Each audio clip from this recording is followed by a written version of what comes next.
Syukur Alhamdulillah rezeki pada bulan Ramadan tu. Mau tanya perasaan kami, mestilah kami gembira. Sebab tu adalah dividen yang paling tinggi dalam masa 7 tahun tu. Jadi memang kami akan percaya pulangan lepas tu akan menjadi lebih baik untuk simpanan kedua.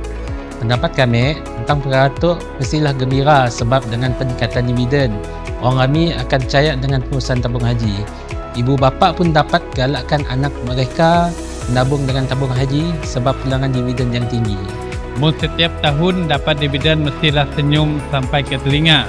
Dari situ kita dapat nangga yang pengurusan pelaburan tabung haji semakin baik kerana dapat memberi pulangan yang lebih kompetitif kepada pemegang akaun mereka. Kami harap peningkatan pulangan ini dapat diteruskan untuk tahun-tahun yang akan datang.